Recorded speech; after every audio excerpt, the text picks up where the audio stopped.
పైకి మంచివాడిగా నటిస్తూ మనసులో చెడుగా ఆలోచించే ఓ మనిషి, నీ గురించి ఇతరులకు తెలియకపోవచ్చు, కానీ నీ మనసులోని ఆలోచనలు నాకు తెలియకుండా పోతుందా? నీ నటన గుణాన్ని నాకు తెలియకుండా దాచలేవు. నేను ఉన్నాను, చూస్తూ ఉన్నానని గ్రహించు. కనిపించని దైవం గురించి ఆలోచన ఎందుకని భ్రమపడకు. అంతా నేనే, అన్నీ నేనే. నీ కంటికి కనిపించని శక్తిని నేను. నీ చుట్టూ ఉన్న ప్రతీదీ నేనే. నీ పక్కనే ఉంటూ నీకు కనిపించకుండా దాగి ఉన్నది నేనే.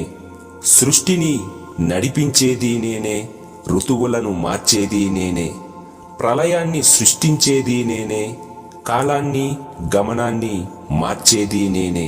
నా ఆజ్ఞ లేనిదే చీమైనా కలుగదు. కర్త నేనే, కర్మ నేనే, క్రియ నేనే. మానవ బంధాలలో నిన్ను ఇరుకున పెట్టేది నేనే. మరణం అనే మత్తు చల్లి అదే బంధాల నుండి విముక్తిని కలిగించేది నేనే. నీతో పని మొదలు పెట్టించేది నేనే, మధ్యలో ఆటంకాలను కలిగించేది నేనే, చివరికి ఆ పని ముగించేది నేనే. నువ్వు నన్ను మరిచినా నేను నిన్ను మరువను. నీ ప్రతి కదలికలు నాకు తెలుసు. నేను ఉన్నాను, చూస్తూ ఉన్నానని గ్రహించు. నువ్వు చూస్తున్న ప్రతిదీ నీతో సహా అంతా నా సృష్టే.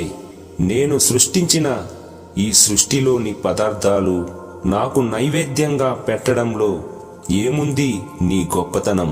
నాకు కావలసినది ఒక్కటే, స్వచ్ఛమైన మనసుతో చేసే ప్రార్థన మాత్రమే. నీవు చేసే ఉపవాసాలు నైవేద్యాలు కాదు. నీకు సమస్యలను ఇచ్చింది నిన్ను ఏడిపించడానికి కాదు, నాపై నీకెంత నమ్మకముందో పరీక్షించేందుకే. నీకంటే ముందు ఎందరో ఈ భూమిపై పుట్టారు, వారందరూ ఈ భూమిలోనే కలిసిపోయారు. నీ తరువాత కూడా ఎందరో పుడతారు, మట్టిలోనే కలుస్తారు. నువ్వు కేవలం నిమిత్తం మాత్రమే. ఇక్కడ నీకు ఏది సొంతం కాదు. ప్రతి క్రియా వెనుక ఉన్నది నేనే, ప్రతి జీవిలోనూ ఉన్నది నేనే. నేను ఉన్నాను, చూస్తూ ఉన్నానని గుర్తించు, గుర్తుంచుకో.